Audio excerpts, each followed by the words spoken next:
Esta es la historia de Publio Helio Adriano, comúnmente conocido como Adriano.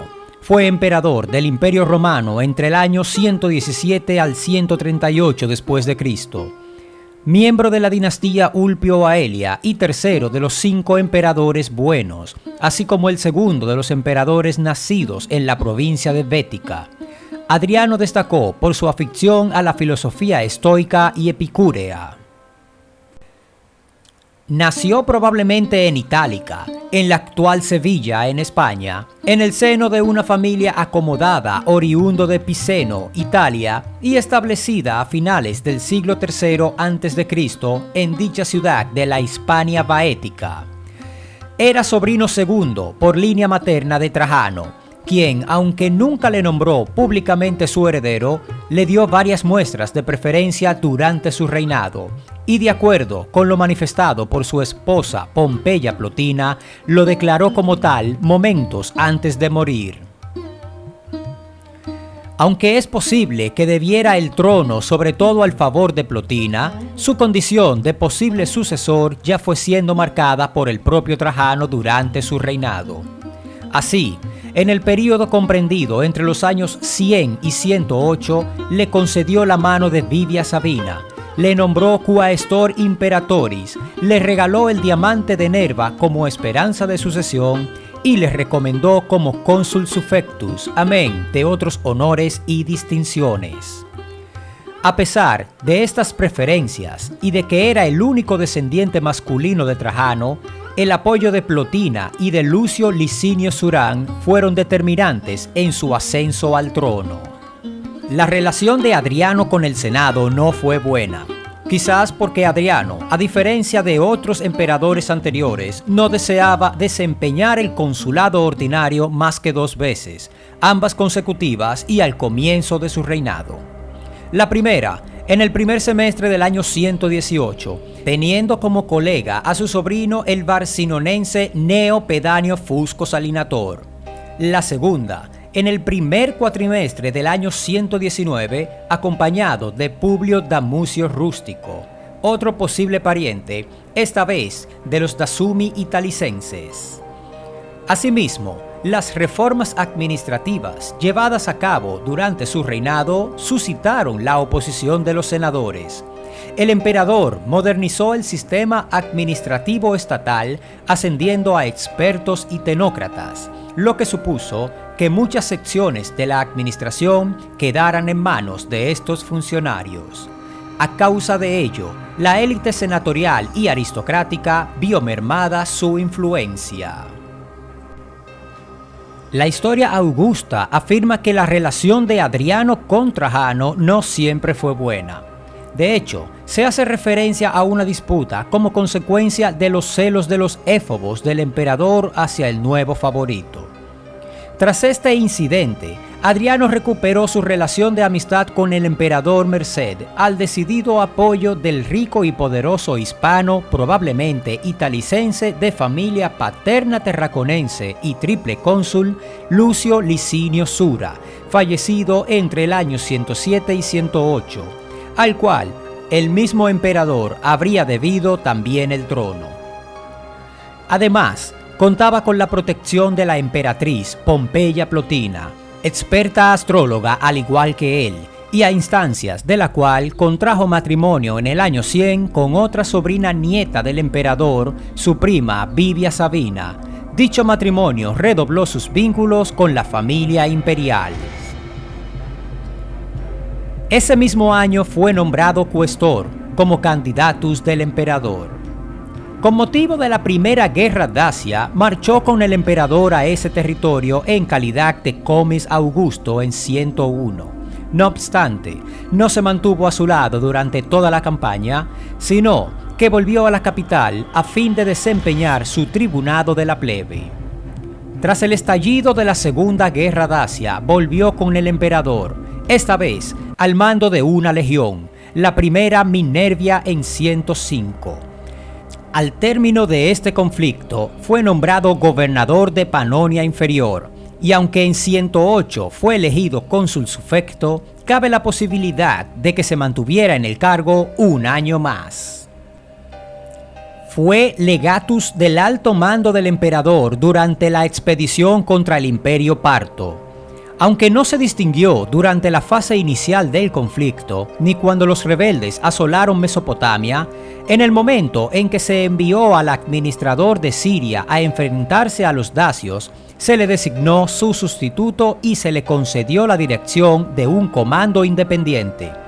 Gravemente enfermo, el emperador, tras alcanzar Selinunte, decidió volver a la capital mientras Adriano se mantenía al frente de los territorios orientales.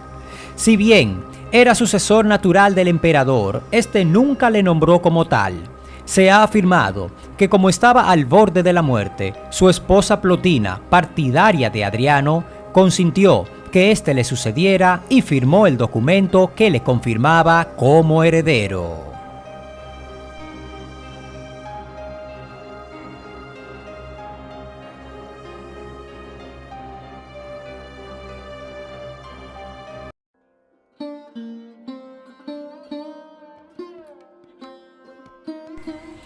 Tras su ascenso al trono el 11 de agosto del 117, Adriano trató de obtener rápidamente el apoyo de los soldados. Además ordenó la destitución de Lucio Quieto, un general de origen bereber que había participado en la campaña de Partia y había sido nombrado recientemente por Trajano gobernador de Judea. De este sospechaba que codiciaba el trono imperial. Aunque el emperador le había adoptado, Adriano tuvo que falsificar los documentos de adopción antes de presentarlos ante los senadores. Aunque circularon rumores acerca de dicha falsificación, su verdadera legitimidad como emperador dependía de la aprobación senatorial y del apoyo de los soldados sirios. Ocupado con la organización administrativa de los territorios de Oriente y del Danubio, así como con el conflicto con los judíos que se habían sublevado durante el reinado de su predecesor, no acudió a la capital hasta estabilizar el territorio. Fue Publio Acilio Atiano, ex tutor del emperador, a quien se puso al frente de la capital. En esta situación, se descubrió un complot en el que estaban envueltos 4 senadores: Lucio Publio Celso, Aulio Cornelio Palma, el mismo Lucio Quieto y Gayo Avidio Nigrino, a los que se le condenó a muerte sin celebrarse un juicio. El emperador afirmó que Atiano había actuado por iniciativa propia. Según otras versiones, el verdadero motivo de su muerte era que habían sido ilustres militares leales a Trajano. Los asesinatos se ordenaron sin un acuerdo entre los senadores y el emperador, lo que causó un distanciamiento entre ellos. Este hecho constituye uno de los puntos de inflexión de las relaciones entre el Senado y Adriano, que impulsó una política dirigida a ampliar la base de apoyo del Principado, estimulando el contacto de la administración central con las élites provinciales. Ello iba en detrimento de la capital, que ya no era la indiscutible ciudad imperial y hegemónica.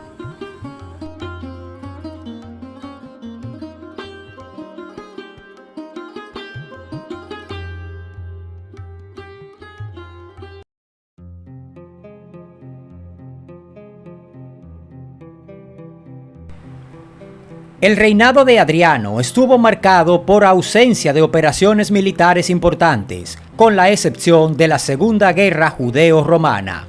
Además, renunció a la conquista de Mesopotamia, que Trajano había iniciado durante su reinado al considerarla indefendible, a consecuencia del excesivo esfuerzo logístico que requería mantener campamentos estables en esa zona.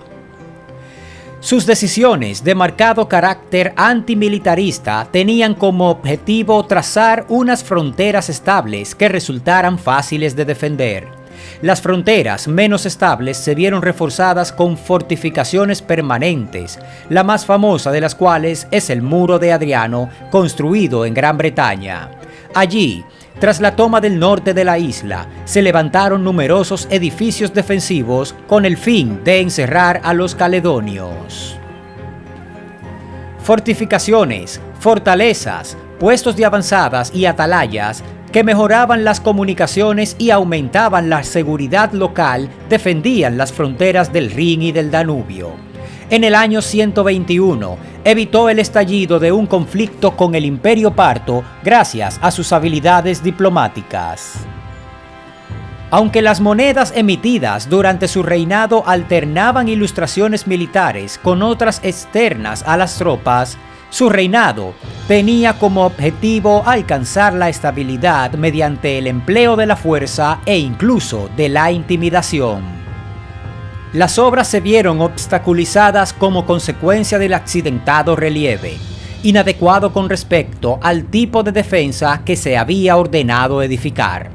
De hecho, las estructuras sólidas y estables, además de requerir demasiado tiempo y dinero, eran incompatibles con la construcción de un sistema defensivo flexible en el que fuera posible reforzar las distintas zonas en función de las invasiones o incursiones que llevaran a cabo las tribus hostiles.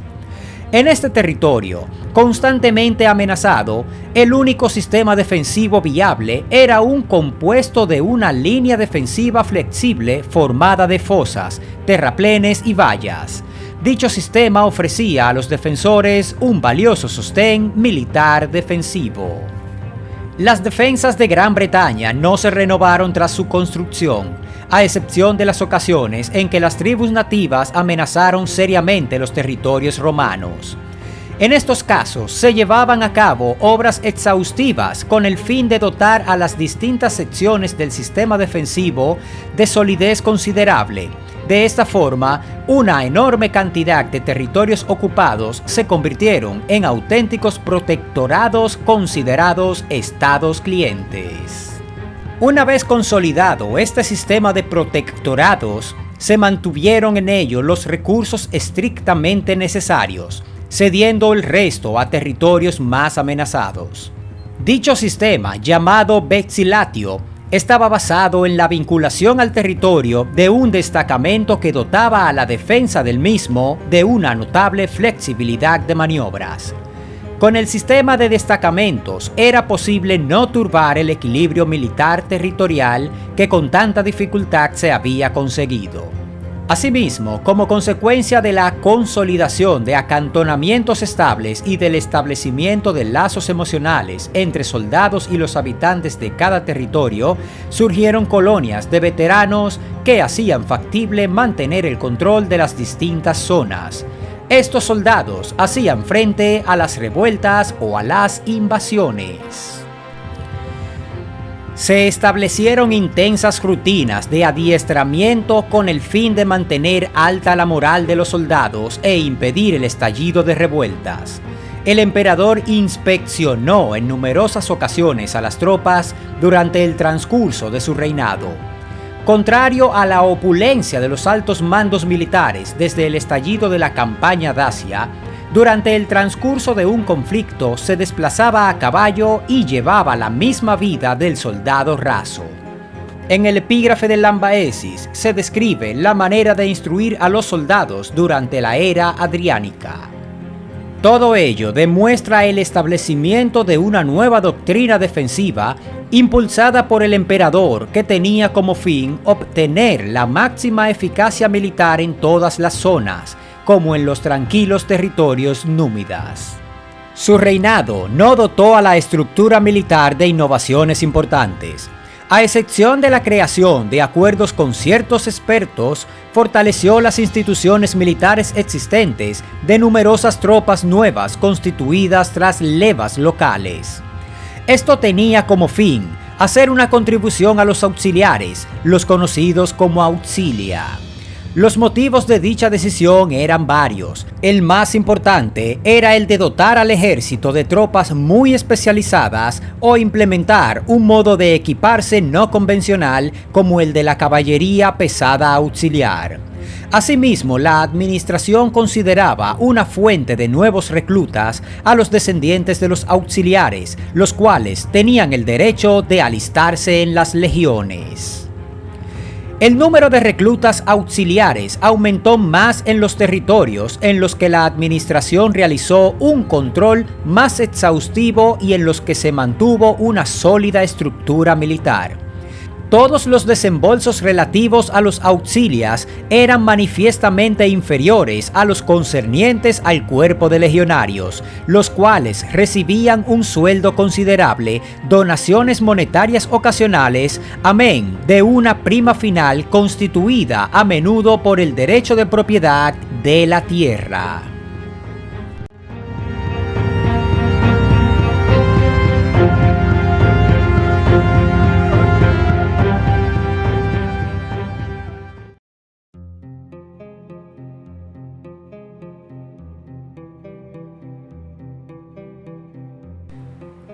Tras el término de la Primera Guerra Judeo-Romana del 66 al 73, la administración imperial tomó una serie de medidas para impedir el estallido de una nueva revuelta en este territorio. El praetor sustituyó al procurator en la administración de la zona. Asimismo, en las ruinas de la otrora capital Jerusalén se creó la base de la Legión Décima Fretensis. Las causas directas de la rebelión varían según las fuentes.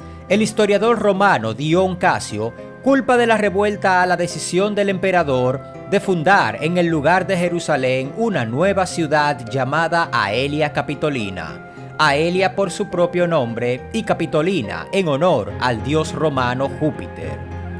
Los habitantes de Jerusalén debieron enfurecerse al ver cómo los mismos invasores que años atrás habían incendiado su ciudad levantaban en ella numerosos edificios de carácter profano como templos a dioses paganos. Otro motivo de descontento entre los nativos radicaba en la decisión de Adriano de cancelar el Brit Milad, la circuncisión, el respeto del sábado, el sabbat y las leyes de pureza en la familia.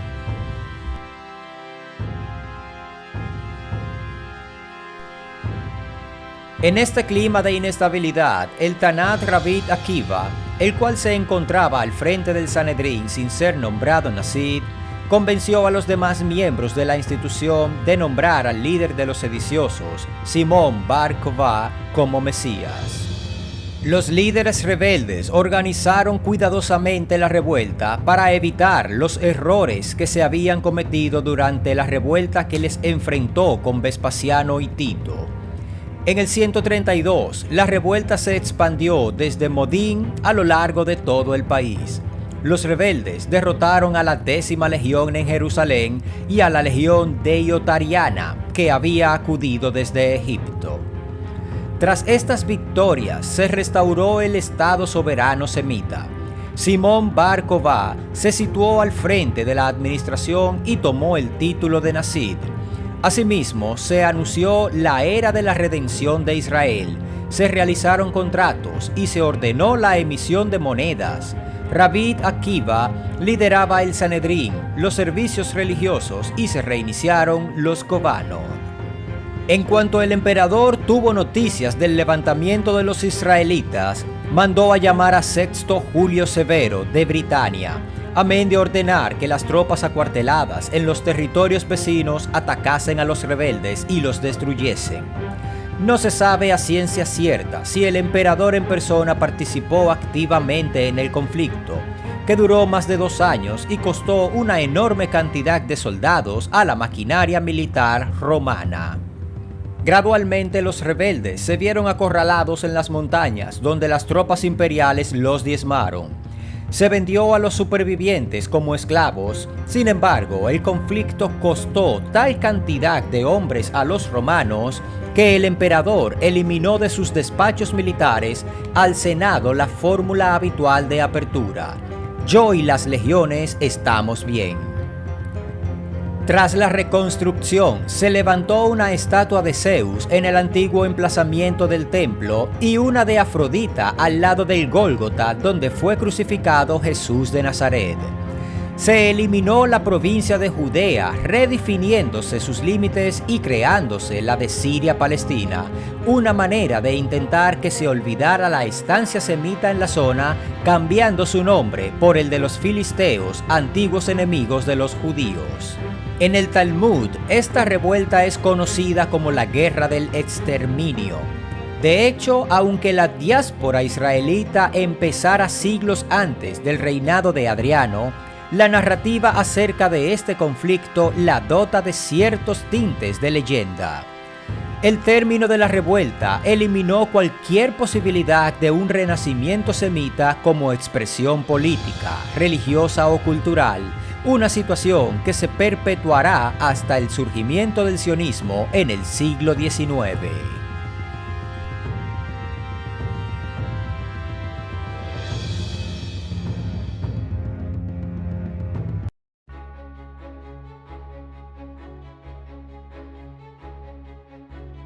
Ronald Sime ha descrito a Adriano como el más versátil de todos los emperadores romanos. Gran admirador de la cultura, favoreció la eclosión de nuevas formas artísticas a lo largo del imperio. Construida en Tibur, la Villa Adriana, la cual se encuentra destruida en gran parte como consecuencia de las expoliaciones que Hipólito II efectuó a fin de edificar la villa de este, constituyó el mejor ejemplo de jardín de tipo alejandrino de la capital. Dicho vergel recreaba un paisaje sagrado. Durante su reinado se llevó a cabo la reconstrucción del Panteón de Agripa, destruido tras el estallido de un incendio en el año 80, el cual es uno de los edificios mejor conservados de la capital. Dicho monumento fue una importante fuente de inspiración de los arquitectos renacentistas y barrocos. Desde mucho antes de acceder al trono, el emperador había mostrado especial interés por la arquitectura. No obstante, cuando enseñó sus diseños a Apolodoro de Damasco, el constructor del foro de Trajano, este los desechó arguyendo que sus calabazas, término con el que hacía referencia a las cúpulas, no tenían cabida en su edificio. En otra ocasión, mientras Apolodoro se encontraba resolviendo una duda de Trajano, Adriano le interrumpió tratando de dar su opinión, a lo que el arquitecto le respondió: «Ve a dibujar tus calabazas. No sabes nada acerca de estos problemas». Circuló el rumor de que tras acceder al trono, Adriano exilió a Apolodoro y ordenó su asesinato. No obstante, esta historia es un intento más de difamar su carácter, ya que el emperador, aunque querido en gran parte del imperio, no era universalmente aceptado como consecuencia de varios factores, entre ellos su ascendencia hispana. En el año 2008 se descubrió que esta famosa estatua de Adriano, ataviado con un vestido griego, había sido construida durante la época victoriana. Durante mucho tiempo, los historiadores la han usado como prueba del amor que le tenía Adriano a la cultura helenística. Escribió una poesía en latín y en griego. Los escasos escritos supervivientes atribuidos a su persona son un poema en latín redactado en su lecho de muerte, así como una autobiografía que escribió con el fin de acallar ciertos rumores y de ofrecer una explicación a ciertas decisiones que tomó durante su reinado. Esta obra es otro capítulo del que destina la historia augusta a describir su vida. De hecho, Sime afirmó que una serie de afirmaciones de esta obra derivan de la citada autobiografía. Según la historia augusta, Adriano disfrutaba cazando desde su adolescencia. En el noroeste de Asia, fundó una ciudad a la que dedicó una osa que había matado. Asimismo, está documentado que él y su amante Antino atraparon a un león en Egipto. En la capital ordenó edificar un monumento en el que tallaron 8 escenas en las que se encontraba de caza. Otra de sus contribuciones a la cultura fue la introducción de la barba en la sociedad romana, la cual era símbolo de su filohelenismo. Con la excepción de Nerón, otro amante de la cultura helena, todos sus antecesores se habían afeitado cuidadosamente. No obstante, a su muerte, muchos emperadores se dejaron barba, Sin embargo, este hecho no simboliza la implantación de una tendencia filohelenística, sino que durante su reinado éstas se habían puesto de moda. Sus aficiones le definen como un humanista helenófilo. Era considerado como muchos nobles de su tiempo, tales como Cayo Brutio Presente, en un epicúreo. Además, favoreció la expansión de las doctrinas de Epicteto, Heliodoro y Favorino. Se ocupó de atender las necesidades sociales mediante la redacción de un ordenamiento legal en virtud del cual, aunque no se abolía la esclavitud, se normalizaba la situación del esclavo y se condenaba la tortura. Edificó bibliotecas, acueductos, termas y teatros. A causa de todo ello, la historia le contempla como un soberano sabio e íntegro. Schiller le llama el primer servidor del imperio, y el historiador británico Edward Gibbon afirmó que admiraba su enorme y activo genio, así como su equidad y moderación. Asimismo, describe su reinado como la época más feliz de la historia de la humanidad. En el año 125, intentó crear una asamblea comarcal en Grecia que confiriera a las ciudades helénicas y jónicas localizadas en Asia Menor un mínimo de autonomía. No obstante, la asamblea conocida como Pan-Helenión fracasó en consecuencia de la falta de cooperación entre los helenos. Otra muestra de su amor a la cultura helena la constituye su relación con Antino, un adolescente que conoció en Bitinia cuando éste tenía 13 o 14 años. Sin embargo, Antino falleció durante una travesía a través del Nilo. Este firmemente estableció que el joven cayó a este río el 30 de octubre del año 130, cerca de la ciudad de Besa, en el Egipto Medio, y se ahogó ante la mirada de Adriano. Dion Casio y Aurelio Víctor, que escribieron en fecha muy posterior, explican que las circunstancias de su muerte no estaban claras. Según una de las versiones recogidas por los historiadores, la muerte de Antino fue un accidente. Según otra versión, Antino se habría sacrificado por el emperador a fin de asegurarle, mediante este sacrificio, una vida larga y afortunada.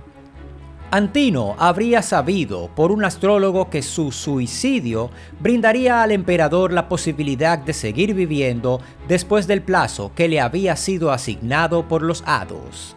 El autor de la biografía de Adriano en la Historia Augusta insinúa la posibilidad de que Antino pudiera haber decidido suicidarse para escapar de las proposiciones sexuales de Adriano. Tampoco debe descartarse un complot instigado por Vivia Sabina. Adriano quedó profundamente deprimido tras el fallecimiento del joven. A fin de honrar su memoria, el emperador construyó la ciudad de Antianópolis y le edificó un honor que no tenía precedente entre las dinastías que habían regido el imperio. Tras fallecer en su villa de Baiae, fue enterrado en un mausoleo construido a la orilla occidental del río Tíber en Roma, un edificio que será transformado en una fortaleza cristiana, el Castillo de San Angelo. Las dimensiones del mausoleo estaban concebidas con el fin de conferir al mismo una extensión levemente mayor que la del mausoleo de Augusto. Dion Casio afirmó que tras su muerte se erigió una monumental estatua ecuestre en su honor. Este monumento era tan grande que el hombre más voluminoso podía atravesar a través de cada uno de los ojos del caballo. Si bien, dada la impresionante altura de sus cimientos, las personas que andaban a los pies de la estatua pensaban que tanto los caballos como Adriano eran muy pequeños.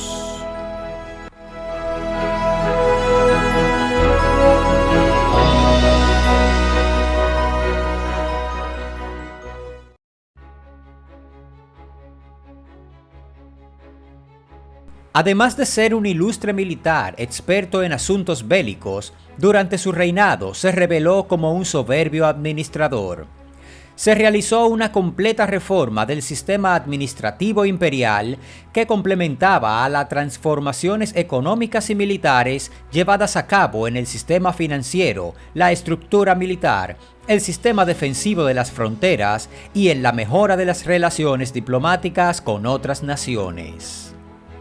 Con todo ello se trataba de homogeneizar las instituciones estatales y mediante la retirada de los territorios más difíciles de defender, la creación de defensas en las fronteras, así como la firma de acuerdos con otras naciones a fin de establecer las zonas de influencia y estabilizar las fronteras.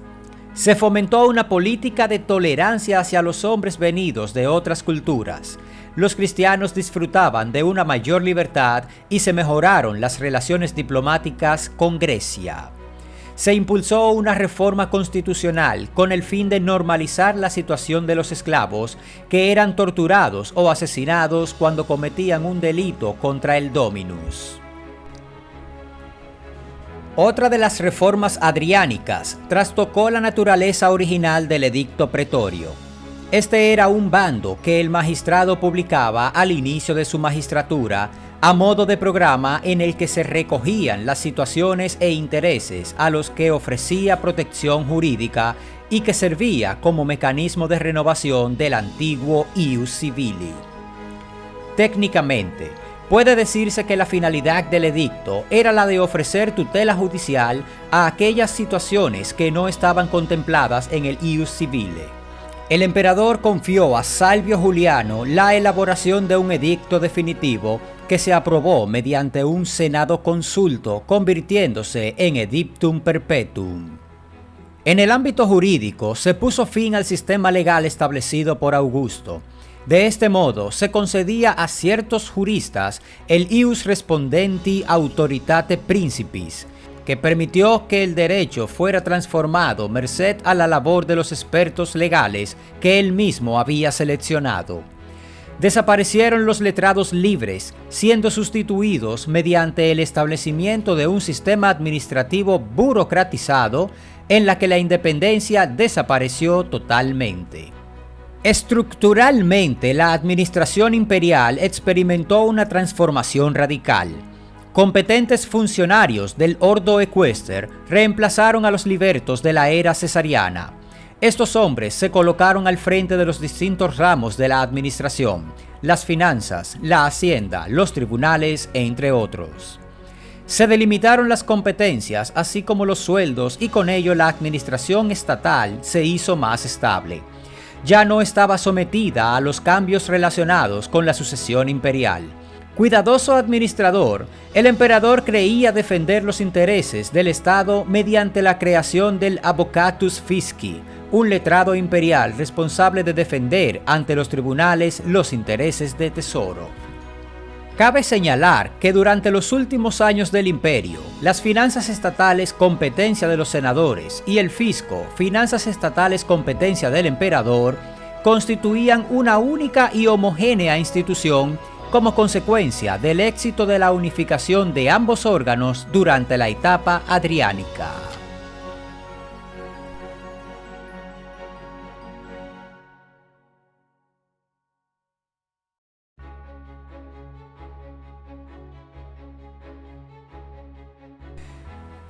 Valiéndose de la experiencia obtenida durante su carrera militar, el emperador realizó numerosos viajes a lo largo del imperio en los que inspeccionó a las tropas acantonadas en las distintas provincias.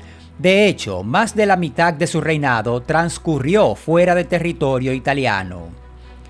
Mientras otros emperadores se marcharon de la capital únicamente durante los conflictos militares, él convirtió sus traslados en un elemento clave de su reinado, y así se lo manifestó al Senado y a la ciudadanía romana. Obtuvo el apoyo de los senadores más conservadores merced a un noble leal entre la aristocracia romana, Quinto Marcio Turbón, un veterano militar con enorme influencia entre las clases altas.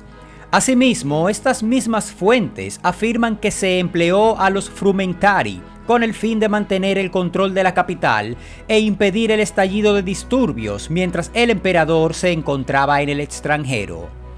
Durante sus visitas escribía numerosas cartas al Senado en las que ordenaba la construcción de nuevos edificios oficiales, Durante la era adriánica, se modernizaron las instituciones mediante la remodelación de infraestructuras.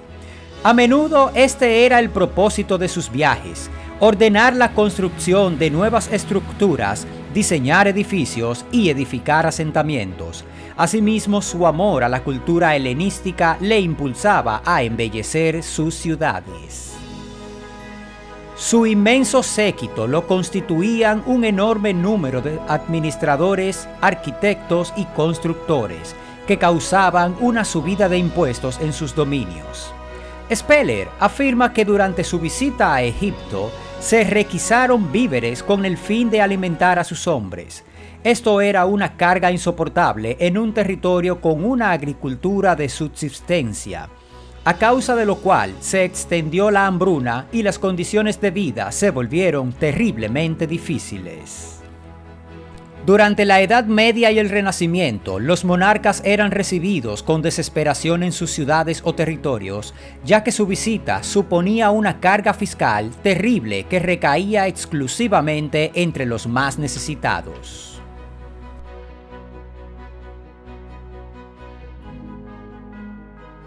En el año 119, los britanos se levantaron contra el imperio. Para acabar con los sediciosos, el emperador envió a Quinto Pompeyo Falcón a Britania. Las monedas emitidas en estos años dan testimonio del enfrentamiento.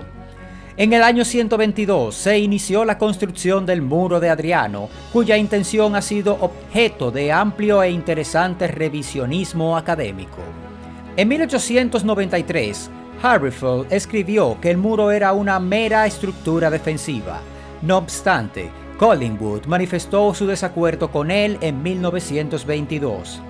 Numerosos autores han considerado el muro como un elemento indicador del límite de la autoridad imperial romana, como un monumento a un emperador incapaz de alcanzar renombre militar a causa de la ausencia de conflictos militares importantes durante su reinado, como un medio de mantener activos a los soldados e impedir así la insurrección de una tropa ociosa, o simplemente como un medio de mantener estable la frontera britana, evitando invasiones o movilizaciones de Caledonia. El emperador consideraba que las tribus que habitaban estos territorios rechazarían cualquier intento de romanizarlas, y era consciente de que su conquista sería demasiado costosa. A causa de todo ello, optó por ordenar la construcción del muro. A diferencia del Limes Germanicus, construido en madera, la ausencia de este material en la isla llevó a que el muro se construyera en roca. No obstante, la sección occidental de la estructura, que iba de Carlisle al río Irthing, estaba construida con tepes a causa de la ausencia de rocas. Este asunto causó la reducción de la anchura del muro de 12 a 7 pies. Quizás esta es la construcción más importante de las edificadas durante su reinado. Actualmente las ruinas del muro se extienden durante muchos kilómetros. En muchos sentidos, constituye la voluntad del emperador de estabilizar el imperio en vez de librar conflictos y llevar a cabo nuevas conquistas. Ordenó la construcción de un santuario a Britania en York. Ese mismo año, se marchó de la isla con destino a Mauritania.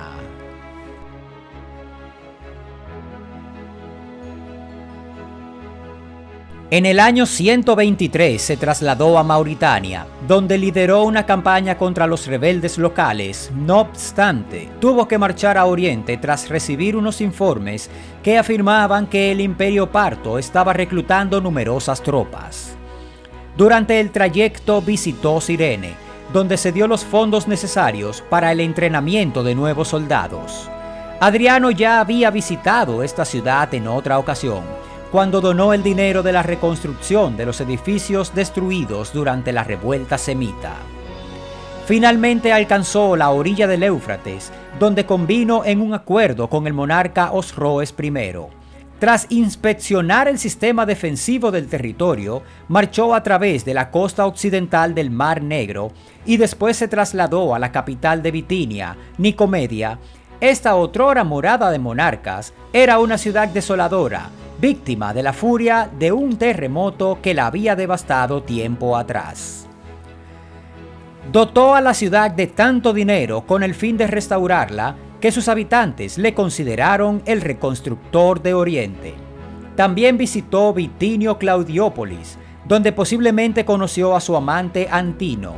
Aunque no se conoce con certeza su edad, las estatuas construidas en su honor, en las que se muestra a un muchacho de 20 años, insinúan que tendría unos 13 o 14 años.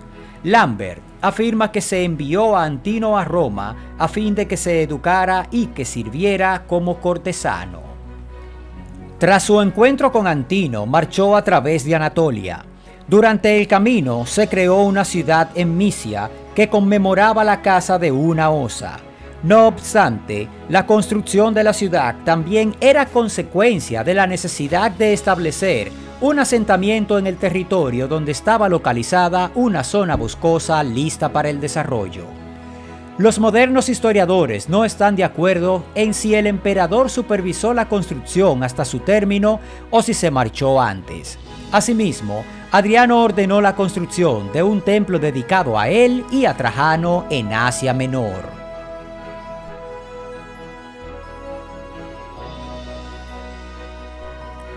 En el año 124 se trasladó a Grecia, a tiempo de asistir a los misterios eleusinos.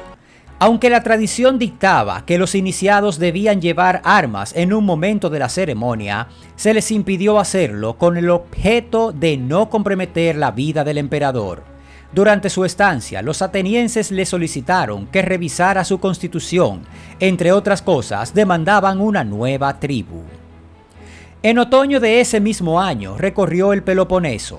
Su ruta ha sido reconstruida merced a las notas de Pausanias y de los numerosos templos y estatuas allí construidos.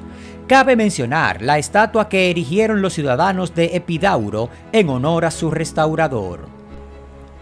Asimismo, el emperador cedió numerosos fondos a Mantinea. Este hecho refuerza la teoría de que Antino era ya amante de Adriano como consecuencia del vínculo existente entre la ciudad y la residencia de Antino en Bitinia. En el año 125 alcanzó Atenas. Allí estuvo al frente del festival en honor a Dionisias e inició la construcción de numerosos edificios oficiales, entre ellos un acueducto, amén de terminar el templo de Zeus olímpico iniciado años atrás.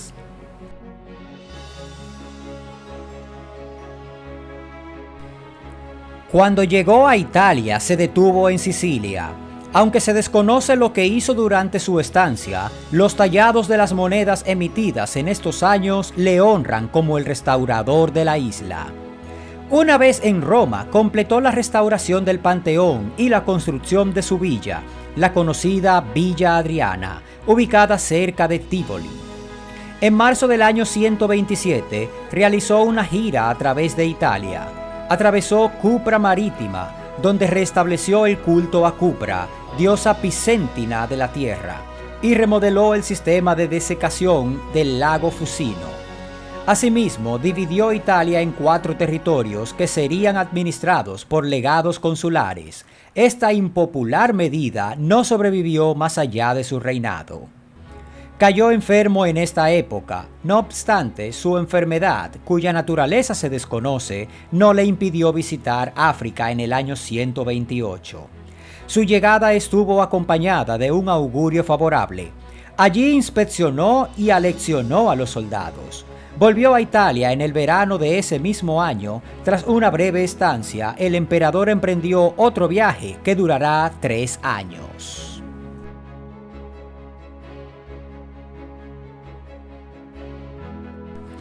En el año 128 asistió nuevamente a los misterios eleusinos.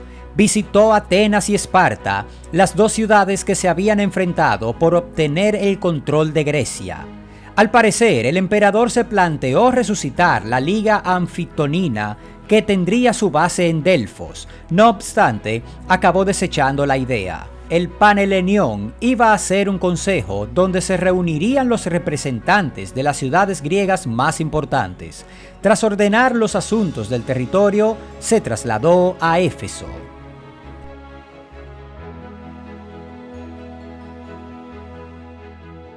Tras la construcción de Antionópolis, Adriano se trasladó a Roma o se quedó en Atenas con el objeto de ir al Medio Oriente, donde había estallado la Segunda Guerra Judeo-Romana en el año 132. Los estudios epigráficos realizados en la zona revelan que se situó al frente de las tropas que combatieron a los sediciosos. En el año 133 volvió a Roma, de acuerdo con el testimonio que ofrece la epigrafía a través de Iliria.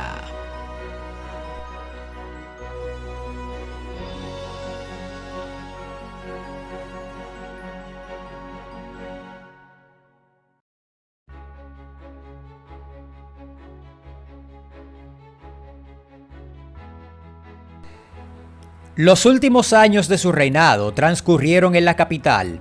En el año 134 tomó un nuevo saludo imperial con motivo del término del conflicto en Judea, y en el año 136 ordenó la construcción del templo de Venus y Roma en el emplazamiento de la Domus Aurea de Nerón.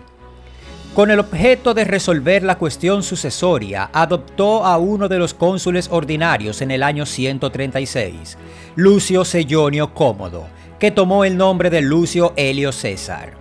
Se le concedió la tribunicia potestas, la administración de Panonia y un nuevo consulado en el año 137. No obstante, el que con toda certeza iba a ser emperador tras la muerte de Adriano falleció el 1 de enero del año 138.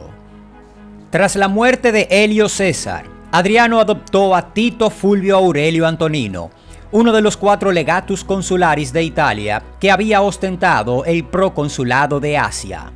El 25 de febrero del 138 se le concedió la tribunicia potestas y el imperium. Asimismo, una de las condiciones de la adopción de Antonino era que éste adoptara a Lucio Vero y a Marco Aurelio. Las intenciones de Adriano han sido intensamente debatidas. Aunque se ha establecido que Anio Vero era el sucesor electo, otros escriben que el emperador trataba de favorecer a Sejenio Cómodo, el heredero de Helio César, aunque se vio obligado al mismo tiempo a mostrar favor hacia Anio Vero a causa de sus conexiones con los senadores narbonenses e hispanos, uno de los cuales era él mismo. Otros expertos afirman que fue Antonino Pío, tío de Anio Vero, el que le colocó en una situación favorable. El que Anio Vero se divorciara de Sejonia Fabia y se casara con Ania Faustina, heredera de Antonino Pío, apoya esta teoría. A su ascenso al trono, el mismo Marco Aurelio quiso reinar con Lucio Vero. Los autores clásicos describen los últimos años del reinado como una época marcada por los conflictos y la infelicidad. El conflicto sucesorio se acentuó con la defección de 2 importantes candidatos al trono, Lucio Julio Urso Seviano y Lucio Pedanio Fusco Salinator. Adriano ordenó el asesinato de estos 2 hombres. Serviano dijo en el momento de su muerte: «Sabéis muy bien, dioses, que no soy culpable de nada malo. En cuanto a Adriano, solamente pido esto, que ansíe la muerte y no pueda morir». El vaticinio se cumplió. Adriano sufrió hasta el final a causa de una dilatada enfermedad y sus sirvientes le impidieron suicidarse en más de una ocasión.